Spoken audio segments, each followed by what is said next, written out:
Caleb Rohr pressed his thumb against the cold steel of the drawer handle and pulled. The body inside wore a yellow dress and had been dead 3 days. Unidentified female, mid-20s, found behind a gas station off Route 9. No wallet, no phone, no one looking for her yet.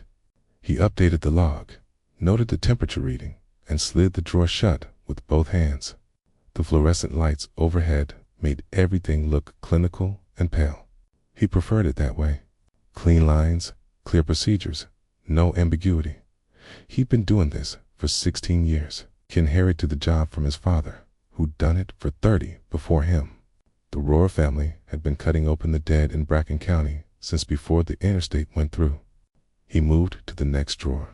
Male, 50s, cardiac arrest during a bar fight. Caleb had finished that one yesterday afternoon. The family would pick him up in the morning. 3 more drawers, 3 more bodies, all accounted for. He made notes in his phone, backed up the files to the county server, and checked the thermostats one more time. His coffee sat on the desk by the window, half empty and cold. He drank it anyway. The clock on the wall read 11:47 p.m. He had paperwork to finish before he could leave, and his knees ached from standing all day. Getting old meant everything took longer and hurt more. The main phone rang. Caleb walked over and picked it up. Vatican County Morgue. It's Kepler. We're bringing something in. Detective Grant Kepler. Caleb had worked with him before.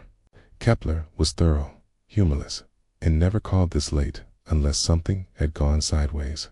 What kind of something? I'll explain when I get there. 10 minutes. The line went dead. Caleb set the phone down and stared at it. Kepler didn't do cryptic. He did direct, factual, and methodical. If he wouldn't say what he was bringing over the phone, that meant he didn't want it on record. Caleb refilled his coffee from the pot in the corner, added 2 sugars, and waited. The loading bay doors rattled when they knocked. Caleb unlocked them and pulled the left door open. Cold air rolled in from outside, along with Detective Kepler and Detective Nora Briggs. They stood on either side of a wheeled stretcher covered by a black tarp. The stretcher looked reinforced, heavier than standard issue. Kepler was in his 40s, graying at the temples, wearing a jacket that had seen better days. Briggs was younger, early 30s, sharp-eyed, intense.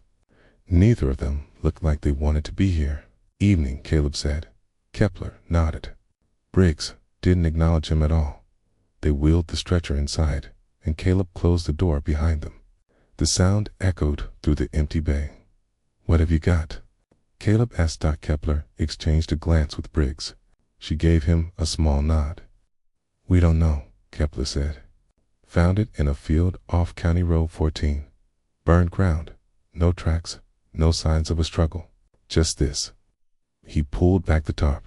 Underneath was a reinforced body bag, military grade, sealed with heavy-duty zippers and metal clasps. Caleb had seen bags like this maybe twice in his career, both times for hazardous remains. What's hazardous about it? Caleb asked. Nothing, Briggs said. Her voice was flat. Chemically, we ran tests. It's just, look, you need to see it. Kepler's jaw tightened. This stays local jurisdiction. No state, no feds, no outside agencies. We're keeping this contained. Contained, Caleb repeated. Yes. Why? Because I'm asking you to. Caleb studied them both. Kepler looked exhausted. Briggs looked like she hadn't slept in 2 days. Whatever was in that bag had rattled them badly enough to bring it here instead of calling the state medical examiner. If you want me to do an autopsy, Caleb said, double quotes, yes, on something you won't identify. Can't identify, Kepler corrected.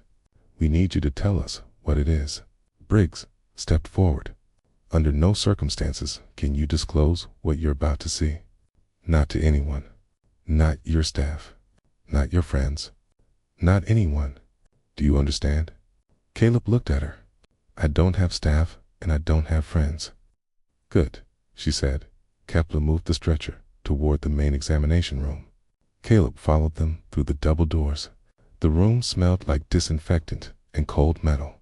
The autopsy table sat in the center under a surgical light. Caleb flipped the switch, and the light blazed to life. They lifted the body bag onto the table. It was heavier than Caleb expected. Kepler and Briggs both needed 2 hands to move it, and they worked carefully, like they were afraid of damaging something inside. Caleb pulled on latex gloves and approached the table. "You're both staying?" "No," Kepler said. "We'll be outside. Call if you need us." "What am I looking for?" Kepler hesitated. "Cause of death. Anything that tells us what this thing is, thing." Caleb said. Briggs met his eyes. "You'll see." We left through the double doors, and Caleb heard their footsteps fade down the hallway. The loading bay door opened and closed. Then silence. Caleb stood alone with the body bag. He reached for the zipper and stopped. His hands weren't shaking, but something in his chest felt tight. He'd opened hundreds of body bags. Thousands, maybe. This shouldn't feel different. He unzipped the bag. The smell hit him first. Not decay, not chemicals. Something else. Clean, almost sterile, with a faint metallic edge like ozone after a lightning strike. He pulled the bag open. The body inside was humanoid, or male presenting. Pale skin that looked luminous under the surgical light, almost translucent. The face was angular, sharp, beautiful in a way that didn't look quite real. The eyes were open, blue, frozen in a cold, empty stare. And the wings, 2 massive wings, folded tightly against the body, pressed down by reinforced straps. White feathers, layered and dense, each one perfect. The wings were real, not a costume, not a prosthetic. Real. Caleb stepped back from the table. His breath came shallow, his pulse hammered in his ears. He'd seen bodies burned beyond recognition. He'd seen bodies torn apart by machinery. He'd seen suicides and murders and accidents that defied logic. But he had never seen anything like this. The body didn't move. The chest didn't rise or fall. The skin had the waxy stillness of true death. Caleb forced himself to breathe slowly. He walked around the table, studying the body from every angle. No visible wounds on the chest or abdomen. No trauma to the head. The wings showed no signs of damage.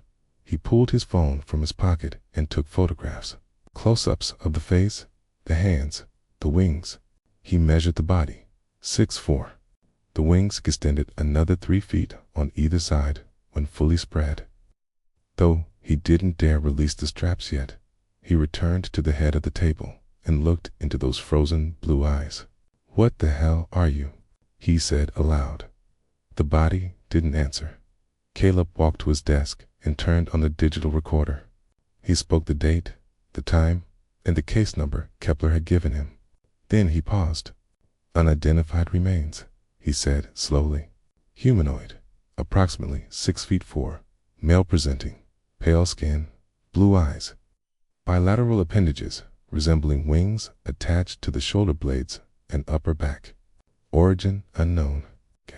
He stopped the recording. His father's voice echoed in his memory. "You document what you see, son. Not what you think. Not what you believe. What you see." Caleb had built his career on that principle. Facts, evidence, truth. He looked at the body on the table.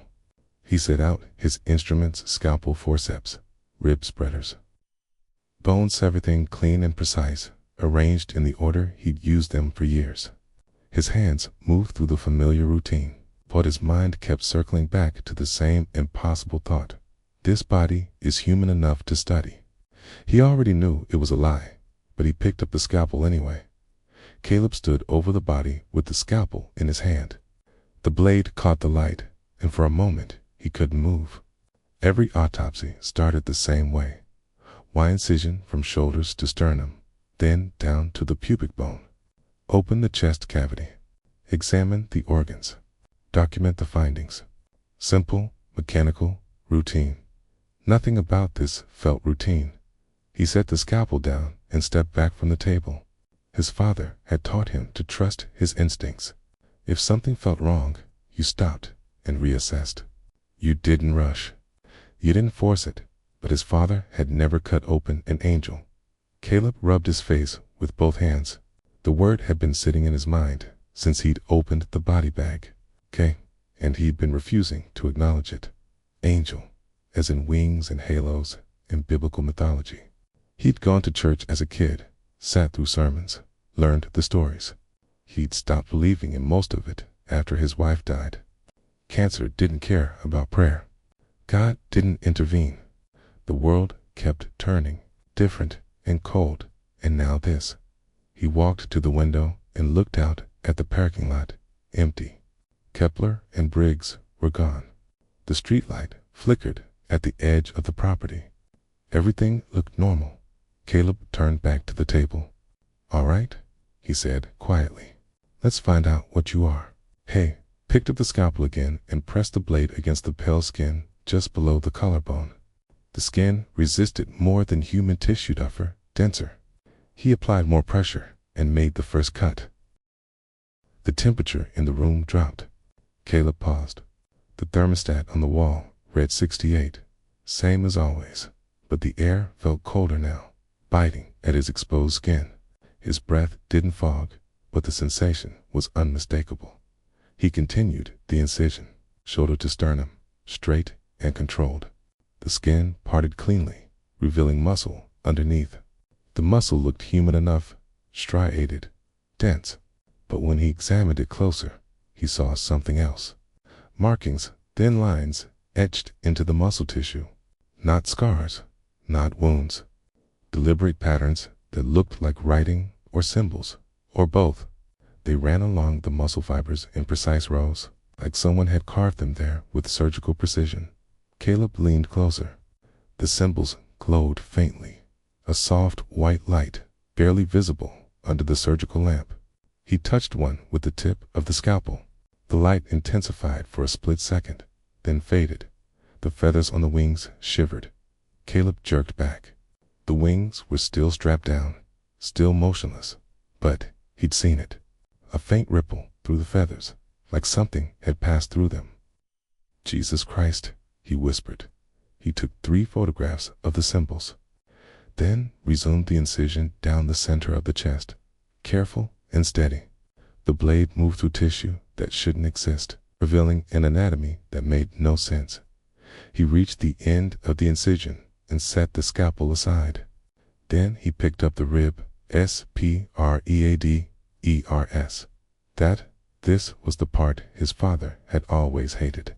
The sound of ribs cracking, the wet snap of cartilage giving way.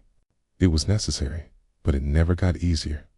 Caleb positioned the spreaders and began to open the chest cavity. The ribs resisted. He applied more force, leaning into it, and they finally gave way with a sound like breaking branches. The chest opened. Caleb looked inside. The heart sat in the center, black and collapsed.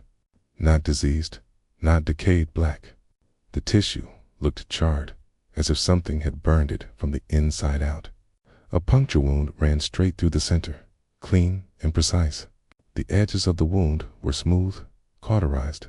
Around the heart, pale white fluid pooled in the chest cavity. Not blood, not plasma, something else entirely. It had the consistency of oil, but reflected light. Like water, Caleb reached for a sample vial and froze. The room shifted, not physically. The walls didn't move. The lights didn't flicker. But something changed. Like the air itself had bent. And then Caleb wasn't in the morgue anymore. He stood on a battlefield. The ground beneath his feet was scorched black, cracked, and smoking. The sky above burned red and orange, churning with clouds that moved too fast. The air tasted like sulfur and ashdot in front of him. The angel stood alive. The same pale skin, the same sharp features, but the eyes blazed with light. The wings were spread wide, radiant, and enormous. The angel held the sword that burned with white fire, and blood ran down its arm from a dozen wounds. Across from it, a demon loomed, massive, 12 feet tall, maybe more. Black skin covered in ridges and scars. Eyes like molten gold, claws the size of knives.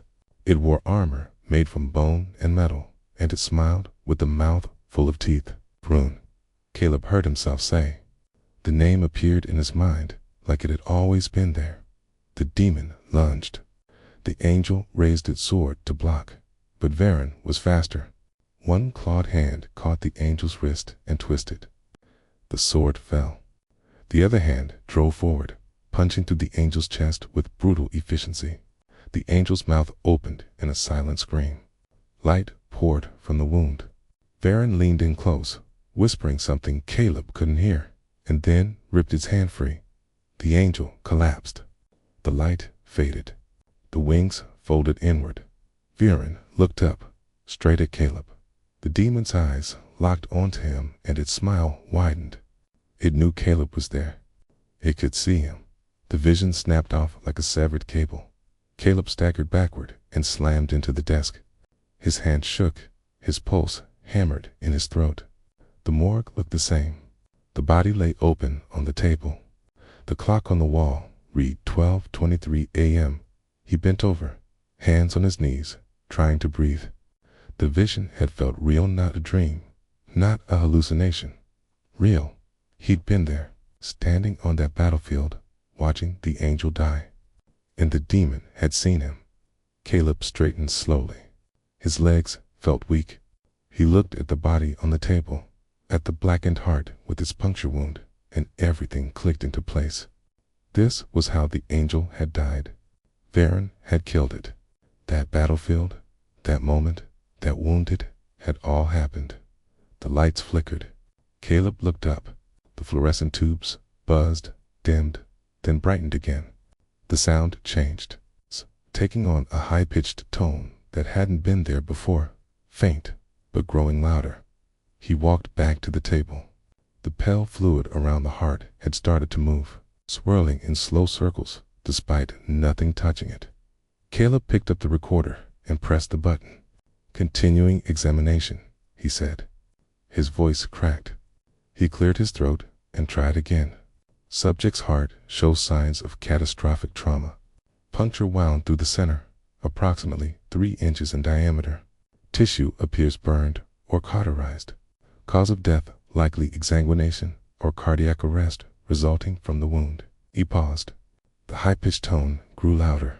Additional findings include unknown symbols carved into muscle tissue. Symbols appear to glow faintly under direct light. Purpose unknown. Further examination required. The lights flickered again. Caleb set the recorder down and looked at the angel's face. The blue eyes stared upward, unseeing.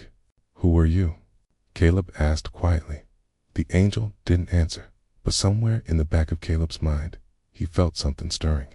A presence, watching, waiting. The high-pitched tone grew louder still. Caleb gripped the edge of the table to steady himself. "Proceeding with examination," he said, more to himself than to the recorder. His hand shook as he reached for the scalpel.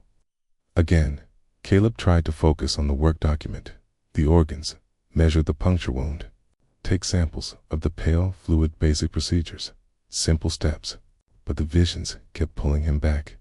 They came in flashes now, faster and more violent than before. Each time he touched the body, each time he made a new incision, he was thrown back onto that battlefield. He saw the angel fighting. He saw Varen circling, calculating, waiting for an opening. He saw the moment the angel's guard dropped just for a second. Can't Varen struck. The visions were getting longer. Caleb examined the lungs.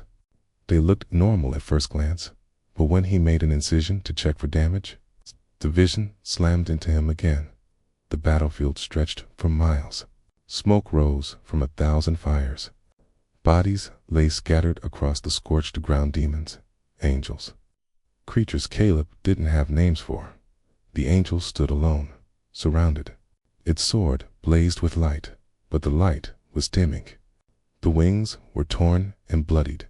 Varen emerged from the smoke. "You fought well," the demon said. Its voice rumbled like an earthquake. "But you are alone, and we are legion." The angel raised its sword. I don't need an army to kill you. Varen laughed. No, you just need competence. The demon attacked. The angel parried, but barely. The strikes came faster, harder, each one driving the angel back a step. Varen was toying with it, playing, enjoying the slow destruction. Caleb tried to look away, but he couldn't. The vision held him locked in place. The angel's movements grew slower. Blood ran from a dozen wounds. The sword wavered. Varen feinted left, then drove his clawed hand forward with brutal precision, straight through the chest. The angel gasped, and the sword fell from its hand. Varen leaned in close. You die alone, unmourned, forgotten. The demon ripped its hand free, and the angel collapsed. But this time, the vision didn't end. Varen turned its head slowly, scanning the battlefield. Then it looked directly at Caleb. There you are, it said. Caleb's breath caught. Varen took a step toward him. The ground shook with each footfall. I can feel you watching, creeping through this memory like a rat in the walls. Caleb tried to move. He couldn't. His body refused to respond. The demon stopped 5 feet away. Its molten gold eyes burned into him. You opened the body. You cut into the flesh. You disturbed the seals. I don't, Caleb started. The symbols carved into its muscle. Varen interrupted. Binding marks meant to keep the memory of its death contained. But you've been careless, little human, and now I can see you. The demon smiled slowly, deliberately. And soon I'll be able to touch you. The vision shattered. Caleb slammed back into his body and fell against the autopsy table. His hands gripped the cold metal, and he sucked in air like he'd been drowning. The morgue lights flickered. The high-pitched tone was louder now, almost painful. He looked at the body. The angel's face remained frozen, expressionless, but something had changed. The air in the room felt heavier, denser, like a storm building just out of sight. Caleb backed away from the table. His pulse hammered. His hands shook. This isn't real, he said aloud. It's stress, lack of sleep, something in the air.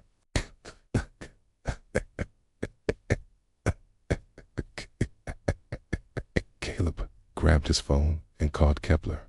It rang once, twice, 3 times, then voicemail. Kepler, it's Roar. I need you back here now. Something's wrong with the lights went out. Complete darkness. The emergency backup should have kicked in immediately, but it didn't. Caleb stood frozen, listening to his own breathing. The high-pitched tone grew louder, then from somewhere across the room. Okay, he heard a sound, wet, heavy, like something dragging across the floor. Who's there? Caleb called out. Silence, then a voice, deep and rumbling. You know who I am, right? The backup lights flickered on, dim, red, emergency mode. Varen stood at the far end of the room, 12 feet tall, black skin, molten gold eyes. The demon's armor gleamed dully in the red light, and its claws scraped against the tile floor. It looked exactly as it had in the vision, solid and real and utterly impossible. Caleb's legs went weak. He gripped the desk to keep from falling. Varen took a step forward. The floor trembled. Surprised. Caleb couldn't speak. The demon gestured toward the autopsy table. You've been very thorough, cutting, documenting, desecrating what little remained of this failure. It's just an autopsy, Caleb managed. No. Varen's smile widened. It's an invitation. The angel died on the battlefield. Its body should have dissolved, returned to the essence, but the binding marks kept it intact, kept the memory of its death trapped inside the flesh. And when you cut through those marks, you broke the seal. Caleb's mind raced. I didn't know. Of course you didn't. Humans never do. You stumbled through existence, blind and ignorant, breaking things you can't see. Varen moved closer, each step deliberate. The angel's death created a wound between worlds, And you just made it bigger. Why are you here? Varen stopped 10 feet away. Because I can be. The wound is wide enough now. Your world, your fragile little realities, so easy to step into, so easy to break. The demon raised one clawed hand. The air around it distorted, shimmering like heat rising from pavement. Caleb looked around frantically. The door was 20 feet away. He'd never make it. The demon was too fast, too big. There was nowhere to run. Varen watched him calculate. Go ahead, try. Caleb didn't move. The demon laughed. Smart for a human. The high-pitched tone grew unbearable. Caleb pressed his hands over his ears, but it didn't help. The sound was inside his skull, vibrating through his bones. Varen took another step forward. I should thank you. You've given me access to this world. Fresh meat, fresh blood, fresh suffering. Aka. The demon's eyes burned brighter. I'll start with you, of course. A courtesy. Caleb's back hit the wall. Nowhere left to go. Varen raised its claw, and the air around it crackled with energy. Then the entire room exploded with light. White, blinding, searingly bright. Caleb threw his arm over his eyes, and the high-pitched tone became a roar. The floor shook. The walls groaned when he lowered his arm. Someone else stood between him and the demon. Tall, broader than Varen, wearing armor that looked like polished silver fused with light itself. Massive wings spread wide, each feather sharp as a blade. In one hand, a sword that burned with white fire. Varen snarled. No, the newcomer didn't speak. He moved. One moment, he stood still. The next, he was in front of Varen, sword swinging in a massive arc. The demon barely blocked in time. Claws meeting blade with a sound like thunder. Caleb stumbled sideways and collapsed behind the desk. He watched, frozen, as the two titans fought. The archangel struck with precision and overwhelming force. Every swing of his sword left trails of light in the air. Every step shook the room. Varen fought back viciously, all claws and teeth and brutal strength. Bet he was being driven backward. The morgue disintegrated around them. Equipment flew across the room. The autopsy table flipped over. The walls cracked. Varen roared and lunged, aiming for the archangel's throat. The archangel caught the demon's wrist mid-strike, twisted, and drove his sword upward through Varen's chest. The demon screamed a sound that made Caleb's ears ring and his vision blur. The archangel twisted the blade and pulled it free. Varen staggered backward, black blood pouring from the wound. The demon's eyes blazed with fury and something else. Fear. This isn't over, Varen snarled. The archangel raised his sword. Light erupted from the blade, pure and devastating. It consumed Varen entirely, burning through flesh and bone and armor until nothing remained. But smoke and ash dot, then silence. The archangel lowered his sword. The light dimmed. He stood in the center of the ruined morgue, wings folded, utterly still. Caleb pulled himself upright, leaning heavily against the desk. His ears rang, his hands shook. He opened his mouth to speak, but no words came out. The archangel turned to face him. His eyes were silver, bright, and cold. He looked at Caleb for a long moment, and Caleb felt the weight of that gaze like a physical force. Then, without speaking aloud, the archangel's voice filled Caleb's mind. Stay where you are. Caleb stayed frozen behind the desk. His legs wouldn't have supported him anyway. The archangel walked through the wreckage with calm, measured steps. Glass crunched under his feet. Sparks fell from exposed wiring overhead. He moved like the destruction around him was irrelevant. He stopped at the overturned autopsy table. The angel's body had been thrown across the room during the fight. It lay crumpled against the far wall, wings bent at wrong angles. Chest still open from the autopsy. The archangel knelt beside it, one hand resting on the dead angel's shoulder. Caleb found his voice. Who are you? The archangel didn't turn. His voice echoed in Caleb's mind again, clear and deliberate. Michael. The name hit Caleb like a punch. Not a name, the name. Archangel Michael, commander of heaven's armies. The warrior, the judge. You're real, Caleb said. It sounded stupid the moment it left his mouth. I have always been real. You simply lacked the context to understand what that meant. Michael examined the body, his expression unreadable. His fingers traced the incisions Caleb had made, pausing at the symbols carved into the muscle tissue. You cut through the binding marks. I didn't know what they were. That is evident. Michael's tone carried no anger, just cold assessment. But intent is irrelevant. The marks were broken. The memory was released. Viren found the opening and used it. Caleb pushed himself upright, using the desk for support. The demon said the angel's death created a wound between worlds. Yes, when this one fell, Michael gestured to the body. His death was meant to be contained. The binding marks kept the memory sealed, kept the wound from widening. But you exposed them, and then you broke them. I'm sorry. Michael stood, turning to face Caleb fully. His silver eyes were impossible to look at directly, but Caleb forced himself not to look away. Your apology is unnecessary. You acted within the limits of your knowledge. Ignorance is not a crime. Then why are you here? Because Varun crossed into your world physically. That gave me permission to follow. Michael walked toward Caleb, each step deliberate. We are bound by rules, human. We cannot simply enter your world at will. There must be cause. There must be breach. Varun provided both. Caleb's pulse hammered. Michael stopped 6 feet away, towering over him. Even without the armor and wings, he would have been imposing. With them, he was overwhelming. What happens now?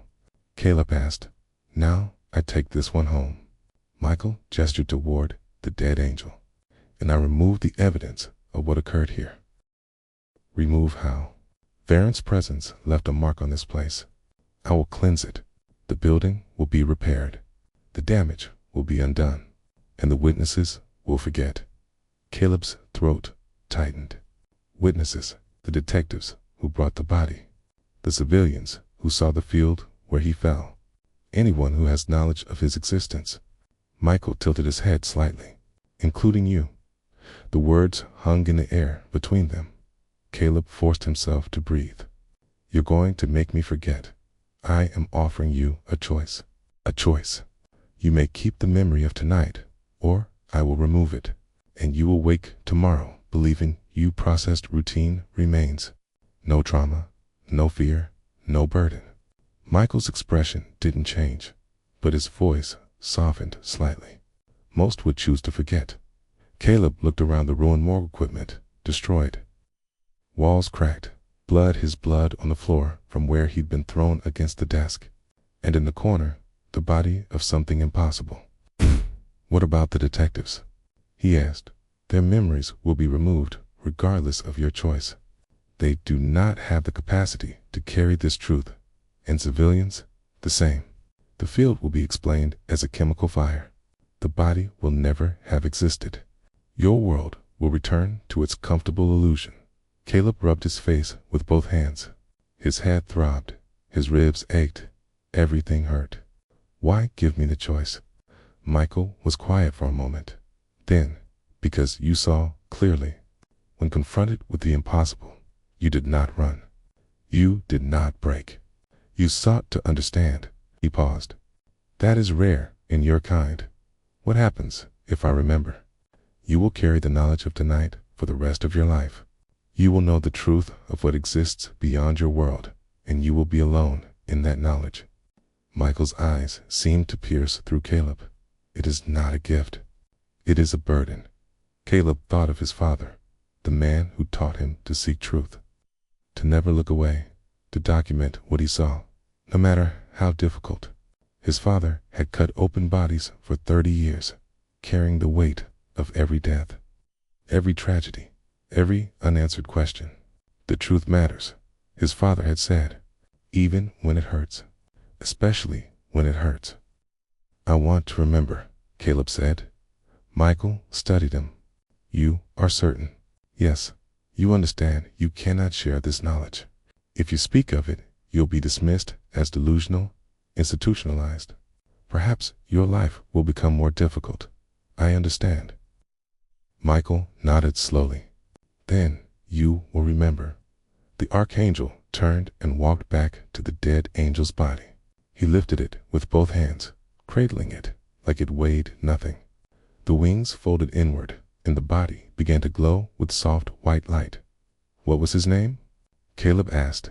Michael looked at him. Seratiel. He was young. He fought bravely, and he died because he underestimated his enemy. I'm sorry I cut him open. He is beyond caring, but your documentation of the binding marks helped confirm what I suspected. Michael's expression softened, just barely. You served him well in your way.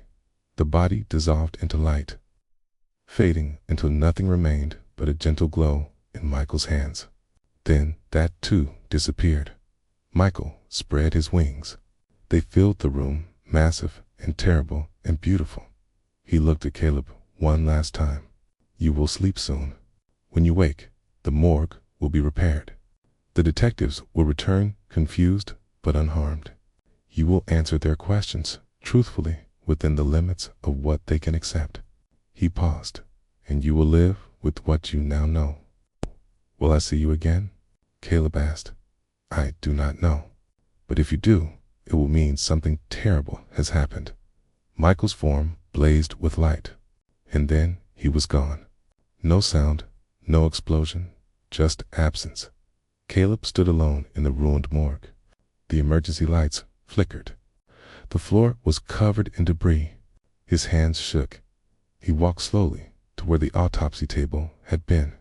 Glass crunched under his feet. He knelt and picked up a single white feather that had fallen from Seratiel's wings. It was real, solid proof. He held it carefully, turning it over in his hands. Then exhaustion hit him like a wave, and everything went black. Caleb woke on the floor of his office.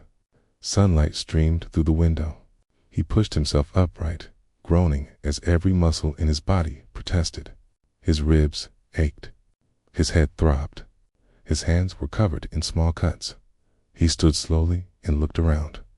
The morgue was intact, not repaired. Intact, like the fight had never happened. The autopsy table stood in its usual position, clean and empty. The equipment sat on the shelves, organized and undamaged. The walls showed no cracks. The floor held no blood. Caleb walked into the examination room. His footsteps echoed. Everything looked exactly as it had before Kepler and Briggs arrived. The surgical light hung overhead, switched off. The instruments sat in their drawer, unused, but his body remembered the cuts on his hands, the bruises forming along his ribs, the exhaustion that made his legs shake. He checked his phone. 7:43 a.m. 8 missed calls from Kepler. 3 voicemails. Caleb listened to the first one. Roar. It's Kepler. We need to talk. Call me back as soon as you get this. The second roar.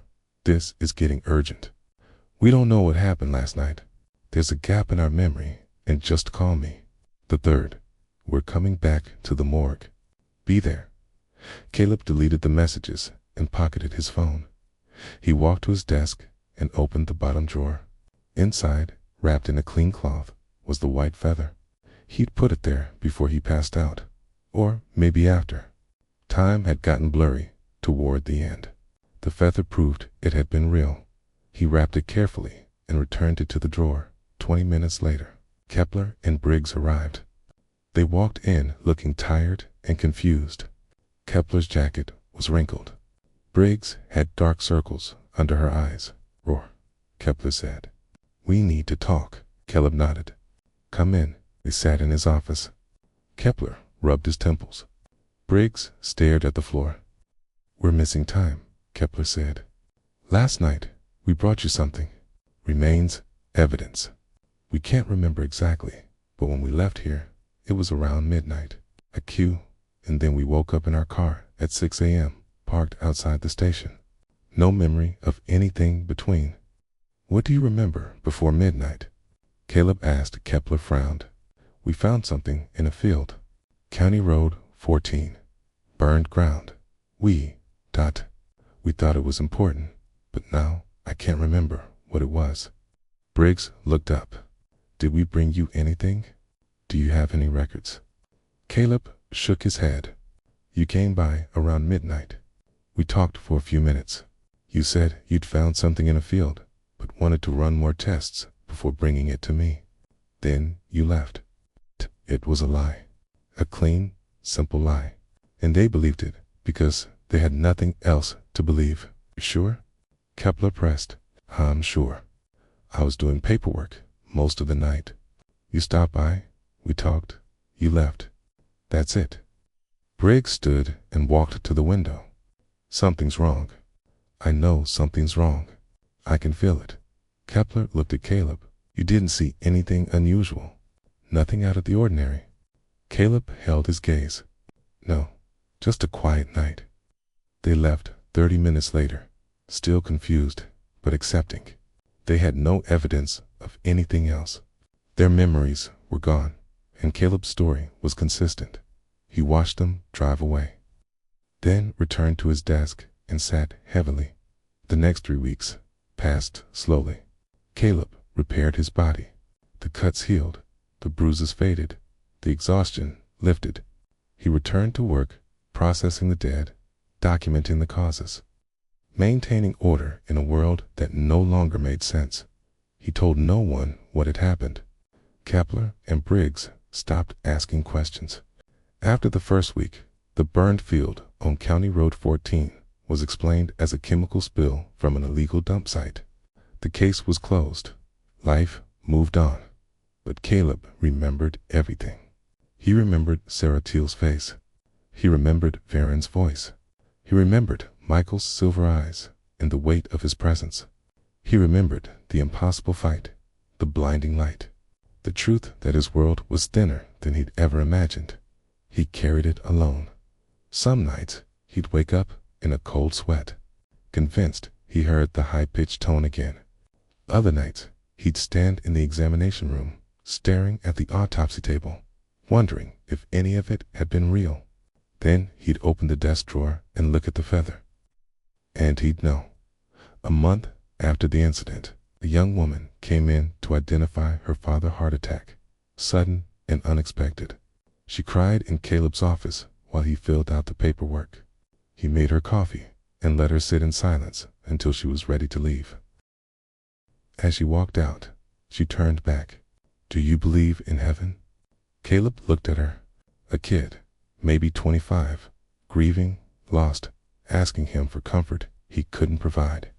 Yes, he said. She nodded, tears streaming down her face. Good, that helps. After she left, Caleb stood alone in the empty morgue. The fluorescent lights hummed overhead. The clock on the wall ticked steadily. Everything looked normal, but he knew better now. He walked to the examination room and placed both hands on the autopsy table. The metal was cold and familiar. He'd spent 16 years working here, cutting open the dead, searching for answers. And in one night, everything he thought he understood had been turned inside out. Michael had called it a burden. He was right. Caleb would carry this knowledge for the rest of his life. He would wake up every morning knowing angels were real, demons were real. The thin wall between worlds could be broken by a scalpel and a dead body, and no one would ever believe him if he tried to explain. He thought of his father again, the man who taught him to document the truth, no matter how difficult, to never look away, to stand in the presence of death and bear witness. His father would have chosen the same. Caleb turned off the lights and locked the morgue. He walked to his car in the empty parking lot. The street light flickered at the edge of the property. The night was quiet. He drove home slowly, watching the dark fields pass by his windows. Somewhere out there, Sarah Teal had died. Somewhere beyond that, Michael stood guard against things Caleb would never fully understand. And here, in this small town, in this quiet morgue, Caleb Rohr would continue his work, cutting open the dead, documenting the truth, carrying a burden no one else could see. He parked in his driveway and sat in the dark car for a long moment. Then he went inside, made coffee, and sat at his kitchen table with a notebook and pen. He wrote down everything he remembered, every detail, every word, every moment, because that's what his father would have done. The truth matters, even when no one else will ever know it. Especially then. 3 months later, Caleb stood in the morgue during his night shift. The routine had returned. Bodies came in. He processed them. He documented causes of death. He maintained order, but sometimes late at night, when the building was empty, he'd open the desk drawer and look at the white feather. And he'd remember not with fear, not with regret, with clarity. He lived with the truth because someone had to, and he remembered every detail. The world remained fragile. The walls between realities stayed thin, and somewhere above or beyond or beneath, forces moved that humanity would never comprehend. But Caleb Rohr had stood in the presence of angels and demons. He had seen the impossible, and he had chosen to remember. That choice had cost him his peace, his certainty, his comfortable ignorance, but it had given him something else, purpose. He closed the drawer and returned to work. The dead were waiting, and Caleb had stories to tell them, even if no one else would ever hear.